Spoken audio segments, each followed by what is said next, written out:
everybody, and happy Saturday. Hope everybody is having a great weekend and hope everybody's enjoying it. Today we'll talk about another individual that possibly has been poisoned twice by some type of neurosubstance. He is a Russian national and also holds a UK citizenship. He currently has a permanent residency status in US and resides in Virginia. His name is Litvinenko Murza.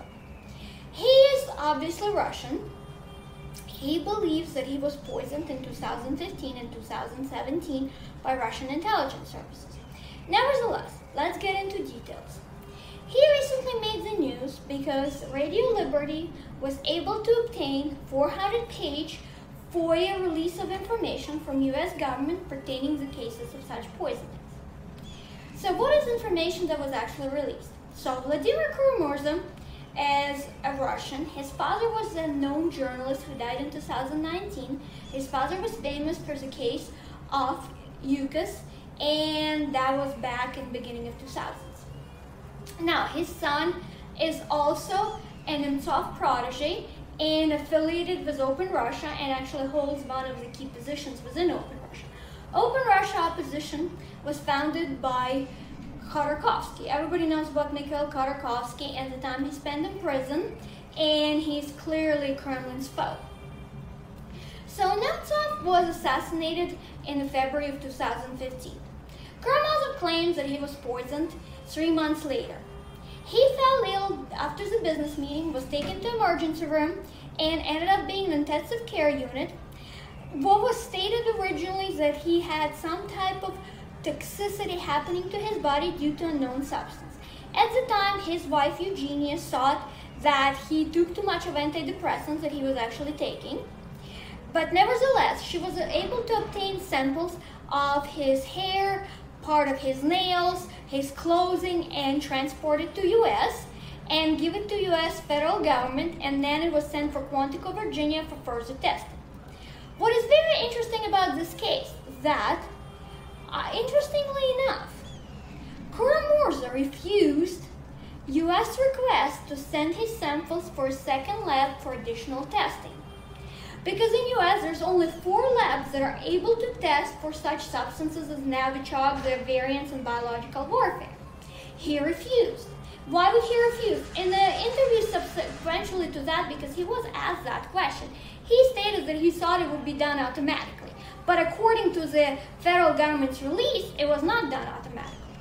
So this is the first instance. The second instance happened in 2017. He fell ill. He ended up in a hospital. At the time, they said that he came into the hospital and was taken there for polyagranic situation. And again, it stated that he had some type of toxicity to his body with unknown substances. But at the same time, the only thing that was peculiar was he had higher than normal amounts of barium in his urine. That's all that was stated. But Radio Liberty showed all the information they got, which is not a full information because it was not fully disclosed, because the lab results are not in this 400 pages. That the person who worked on a case of Skripal poisoning, which happened in 2018 in Salisbury, stated that it is possible that when the doctors get such cases and they're not trained or familiar with them, of course they would know how to test that specifically. He also pointed out in the case of Skripals, when they were taken to the hospital, originally the doctors thought it was a drug overdose. And they started to treat them for a drug overdose. Of course, it didn't hinder their recovery or it did not damage anything further for them, but the doctors did not know, because in such cases it's not very common to get a patient with some type of variant of Novichok or biological warfare, especially in civilian hospitals. This is not what majority of training is done for the doctors. So this is that portion. Now to the second portion. Again, U.S. government obtained the samples. They were sent to the lab, but the information released again did not specify anything in the lab what the outcome was, or what substances possibly were found. So Litvinenko Murza this year filed a FOIA in February, which anybody can do in regards to their personal information. But nevertheless, he did not receive it, so he obtained an attorney and sued U.S. federal government. So this is when the first portion was released on September 15th. pertaining his case. The other portion was supposed to be released October 15th, but apparently U.S. government filed a motion that's going to be delayed until November 15th. But his attorney does not agree with it and wants to have it released immediately. But at the same time, I also don't understand why Murza is suing the U.S. government. At the same time, U.S. has provided investor nations many times for opposition or people who are afraid of any type of regimes or possibly anything of that nature, safe haven. They provided them with aid. They were willing to meet with them, test all possible to see if it is biological warfare. They've done a lot. And also it is known that Murza was very close to the late John McCain, who passed away. He also has spoken to members of Congress, so he's not an unknown figure. However, this is where it gets again into a very different trajectory, and for me personally. And I would love to hear everybody's opinions later, what they think, but I will explain my point of view and what I think about it. And of course it is hypotheticals at this point, besides the information that is written and the doctor's note from a Russian clinic, which is available here, that he had toxicity in his system. But nevertheless, everything else again at this point is a discussion, it's a hearsay, it's hypothetical. So all these opposition leaders, as they are, end up being poisoned somehow or feel ill. In Navalny's case, look at that, for example. He's currently in Germany, released from charity, but he apparently was poisoned with unknown substance as well. I'll leave the videos that I've done on this underneath this one. Also, it is very odd that Lugovoy is in charge of the investigation.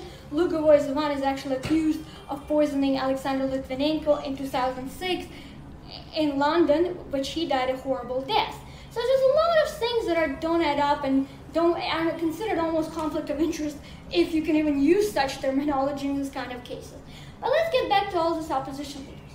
All these opposition people claim that they were poisoned, and rightfully so. It could be pretty much so. But why is it consistently that none of these leaders have a clean background when it comes to Russia? And to make everybody understand, during Soviet Union, because it was a communist locked country, everybody was supposed to be equal. So therefore, nobody could be super rich in the Soviet Union except Politburo. So after the collapse of Soviet Union in 1991, the only people who got rich were criminals, because government assets were pretty much stolen and ripped apart, and high-end criminals and mobsters, because that's how the whole 90s were. For a lot of people, it was a very tumultuous time with high ratio of murders and racketeering and everything else that happened because Russia couldn't find its place. And then Putin came to power in early 2000s, and Russia changed, but in a very different direction overall. But let's get back to all these opposition leaders. For example, I don't agree with anybody being poisoned, afraid, and in democratic society none of this should ever happen. And it should stop, because Soviet Union used biological warfare to poison dissidents. It was a common practice, and everybody knew that's how Russian and Soviet Union rolled. But after the collapse, people thought it finished until the first time it surfaced in 2006 in the case of Litvinenko in UK, and the West got concerned, and then the West got concerned again in regards to Salisbury situation. So all these opposition leaders, they all come with both. And this is where it becomes kind of an oxymoron. They're fighting for democracy, yet, as I pointed out, in order to be rich in Russia, you either have to be supporting government, or you have to steal from the government during collapse or something else. Because, for example, in the case of Navalny, he got funding to be transported out of Russia to Germany for treatment.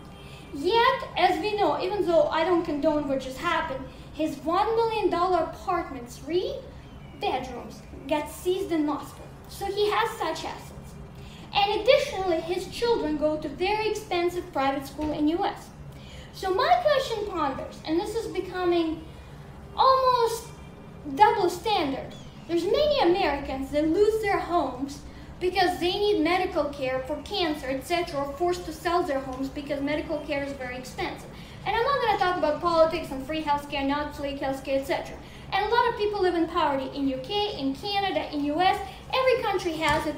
So why Navalny, for example, was raising all these funds, yet he has assets worth at least the millions that we know about the apartment. His children go to very high-end private school. Many Americans can't afford a very expensive private school because a majority of people live middle class, but it's not that rich. And also don't forget, when you go to Foreign boarding schools, there's also boarding fees, living arrangement fees, and also foreign fees are much higher. That's why international students pay more. This is how a lot of institutions make additional money by having such students. So this is the case of Navalny. In case of Vladimir as well, he's not poor, he's well off. So how does this opposition members make all this money? And yet, while they make all this money, they have audacity to sue the West, the country that's protecting them, that is supposed to be there for them, because they're claiming that Kremlin and Russia is evil, yet they're fighting all this totalitarian regime. Yet, for example, in case of him, why is he suing the US government? But let's get into something else. Even let's skip the West part. All of them have also interesting backgrounds too. Navalny's father was high-end in Russian Ministry of Defense. Murza's father was a journalist, we know that. But this is what came out too, and again, it's not substantiated, there's no official documents, so that is why I'm not going to post a link to the leaked information that occurred, but if anybody is interested in comments or anywhere else, I'm willing to post the link, but at present time, I'm not going to include it in this video because again, like I said, it's not substantiated, but you can make your own judgment on that.